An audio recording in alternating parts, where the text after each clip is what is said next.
draft year is the year you really see the true colors of some parents and some hockey players. You see a lot of parents trying to manipulate their way into their kids getting drafted, and you really have to realize that you don't have any say in that. You don't have any say whether your kid gets picked into the draft or not, or if any other kid gets picked into the draft or not.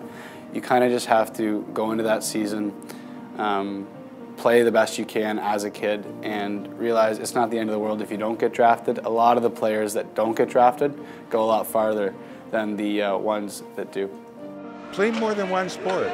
Play baseball in the springtime. Go play lacrosse. The more educated your child is on different sporting events and different things, baseball, lacrosse, football, all the other sports, they all offer something different. The coaches are different. They're pushed different in different ways. They have to learn new things, new systems. It educates children that there's more things in life than hockey. Just don't be so serious. My kids played a lot of hockey, specifically Jake. He played in an academy, which was amazing, and he also played minor hockey.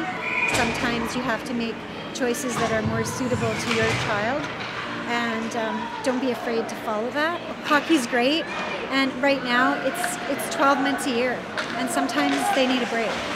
So, you know, spring hockey's great too, but maybe they can do something else. Maybe they could play lacrosse or take canoeing lessons, or there's other things. And I think that they should be able to follow those passions as well. Just support your son or your daughter in the best way possible, and have a big picture in mind. So even if he's playing at a competitive level, the reality is, you know, his hockey career is going to end eventually. And then when you look back, you have to say, like, what was it all worth? Enjoy it. Like, just step back and enjoy it. I think everyone gets far too wrapped up with the end of the journey as opposed to the great moments that they'll share today, for example. I think we look at the end and the big dream as opposed to the moments that those boys will share and remember, which we all do. And I think that's what we need to step back and remember. It's not the parents' memory, it's the parents' social circle, but it's not the parents' memory, it's the boys. Millions and millions of dollars have been spent on research on athlete development across the country, but parents are very quick to listen to some guy stuffing a brochure in their face about his spring hockey program or his skills program that are trying to get shortcuts, and parents think there's a sort of a magic bullet or something out there that if they pay this guy some money or sign up for this camp or that their kid will rapidly improve. And reality is that there's research that shows it's a long-term process, and there's a proper pathway for athlete development that BC Hockey promotes, that all the information is there for a parent to check out and follow, and if they go down that road, they'll be successful. I stopped playing hockey because of an injury that in my last season that I knew was going to be my last season, and an injury cut it very, very short.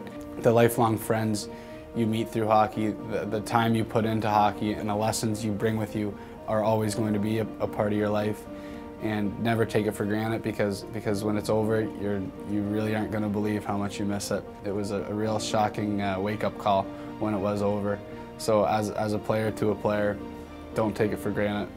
Enjoy every minute of it, and take every little bit you can from it, because it's not going to last forever. As a hockey mom, one of the things I realized looking back was that I tended to focus on all of the things I couldn't control.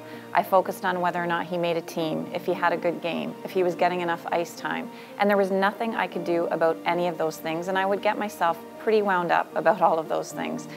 When I realized, as I think back, the things that I could control were the car rides, were the time spent with other teammates, other friends, was our family time, making sure he had a great meal before he went and a positive experience when he got in the car on the way home. Hockey is an amazing experience for our kids, an amazing experience as parents, and we need to focus on the right things so we can keep it fun. For more information on the Lessons from Behind the Glass video series, visit bchockey.net or lessonsfrombehindtheglass.com.